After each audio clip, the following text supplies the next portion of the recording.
I just like to run us through what we intend to do through this mentorship clinic and what are some of the things that we have planned for the next couple of sessions as well. Yeah. Yeah, Okay. now it's better. So the next one we have is, we have been, uh, privileged to have Dhan Prakash with us, and I've known Dhan for a couple of months or years, I don't know. I visited his place also in Dehradun. It's called Mudcup Cafe, and he's been a very successful entrepreneur up in the north there in Mussoorie and also in Dehradun. So we would just like to ask him a few questions of his journey and how he was able to overcome some of the challenges as well. So then Yes. uh, maybe I need to spotlight you. Okay. Right. Okay. Yes. Okay, so let me just. Yeah, my first question is like, can you just describe one of the biggest challenges you face in your business journey? You can just brief about what business you're doing and how did it all start? Very nutshell. Yeah. Thank you, Brother William, for giving me this opportunity. Like my name is Dhan Prakash and I'm based out of Mussoorie, and I run the cafe called the Mudcup Cafe. And so currently we have two branches, and of course one more which is up in the mountains. So that's what we do. So I mean, challenges. I came into marketplace ministry after almost 22, 23 years of traditional ministry. I was in ministry, still I'm in ministry. So one of the biggest challenges that I faced was when I came into marketplace was being misunderstood by fellow members, fellow ministers, and which was really hugely challenging because they did not understand what I'm trying to do, what I was trying to do, and in their view, I had probably left my vision and gone away into the world, so-called world. So that was biggest challenge, which of course led to a lonely journey. And you know, coming from a traditional ministry to marketplace, there was always a lack of mentorship. So I actually did not know anybody that I could approach who could mentor me, who could help me in taking right steps.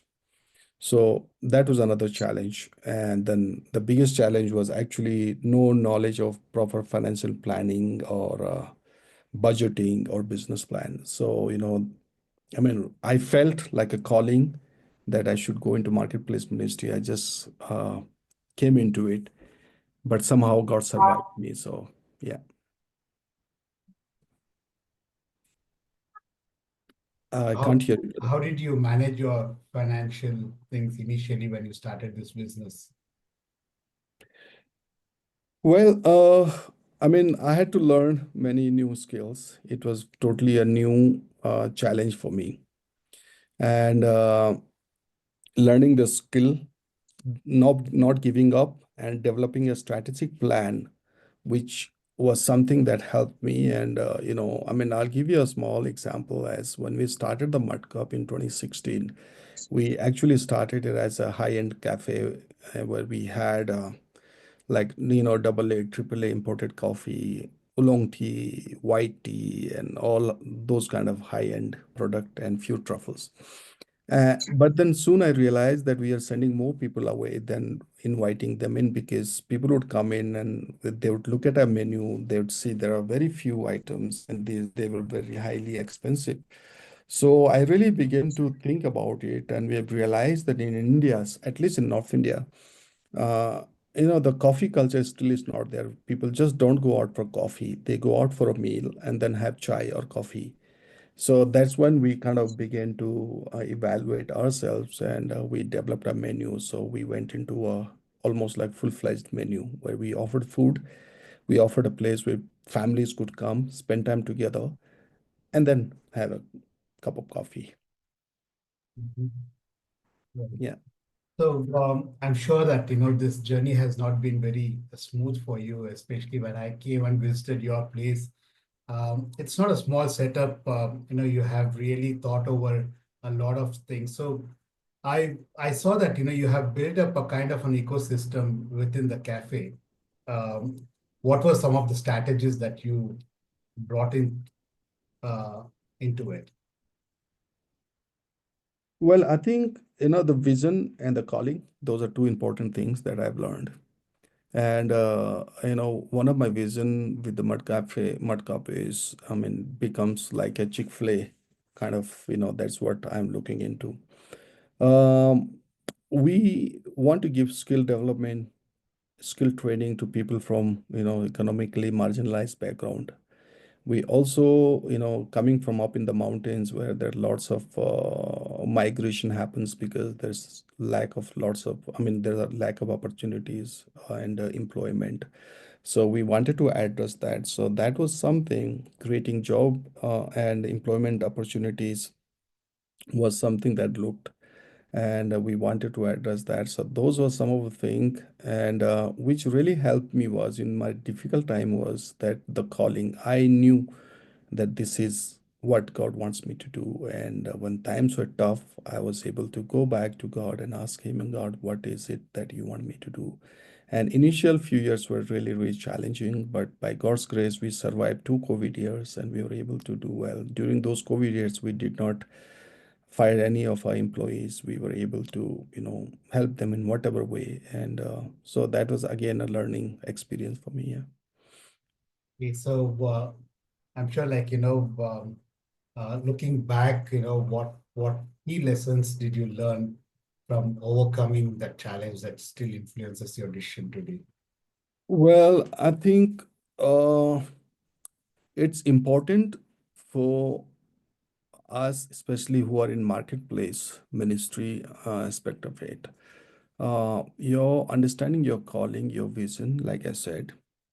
And the thing is, I believe it's your cross, so you have to carry it. It's at time it's a journey, which is a lonely journey, but God sends people around, to help you. But end of the day, you have to carry your own cross. Create and develop a clear vision statement and work around it. Have a good financial planning and budget before you move into.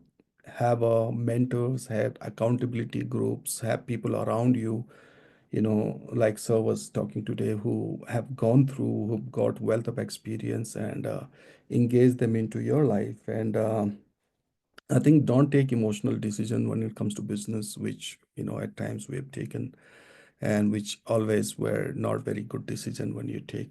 And also, I think, I mean, in a way, I mean, ministry of business, you can do it together, but when it comes to certain decisions, I think it's important to separate both so that when you're taking a business decision, you take it based on, how it's going to help your business and your vision of your company.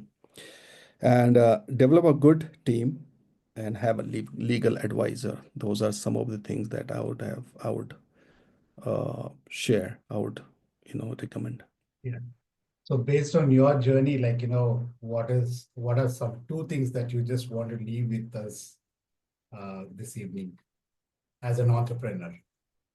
I think when you start a journey as entrepreneur, uh, like Sir also touched on it, I think it's important that you know for sure that this is where you want to go. This is what God wants you to do.